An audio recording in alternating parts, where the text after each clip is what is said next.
Oke, di sini saya akan menjelaskan alat-alat apa saja yang digunakan oleh kelompok kami. Di sini ada alat utama.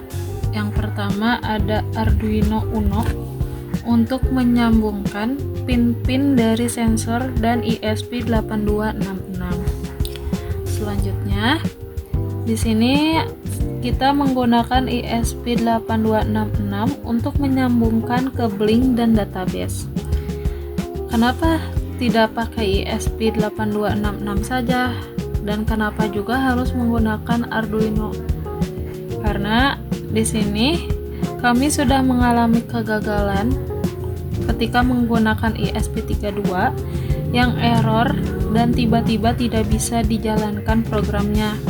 Akhirnya kelompok kami mengkombinasikan ESP8266 dan Arduino Uno. Selanjutnya kita ada aktuator seperti relay dan lampu.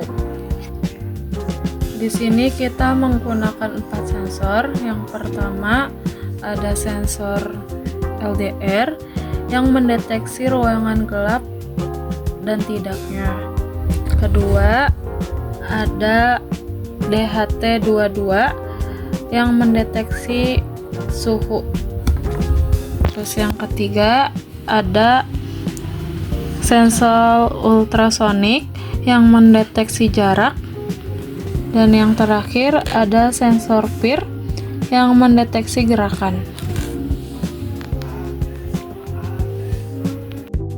Pada tahap awal, sistem energi melakukan pengujian sensor suhu menggunakan sensor DHT22 yang terpasang pada ruangan. Ketika suhu ruangan mencapai atau melebihi 30 derajat Celcius, lampu akan menyala sebagai bentuk respon otomatis terhadap kondisi panas. Sebaliknya, ketika suhu ruangan menurun, secara otomatis lampu mati.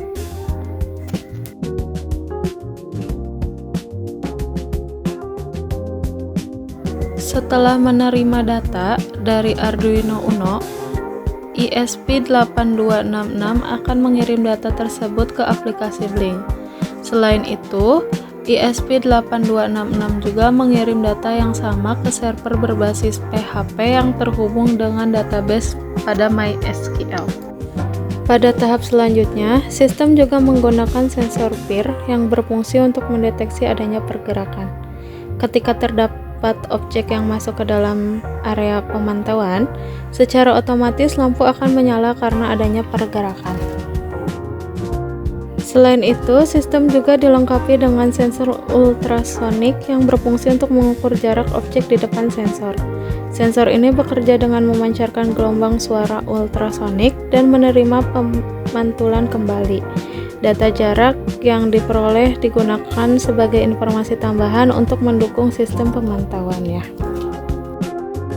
Pada tahap terakhir, sistem menggunakan sensor LDR yang berfungsi untuk mendeteksi tingkat pencahayaan di dalam ruangan. Sensor ini bekerja dengan cara membaca cahaya yang diterima ketika kondisi ruangan dalam keadaan gelap. Otomatis lampu akan menyala dan lampu akan mati kembali ketika kondisi pencahayaan sudah cukup.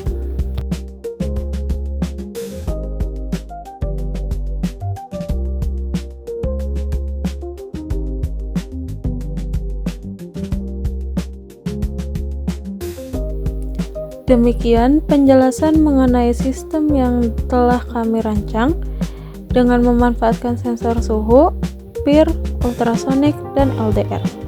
Sistem ini mampu bekerja secara otomatis dalam mendeteksi suhu ruangan, pergerakan, jarak, dan serta kondisi pencahayaan dalam ruangan.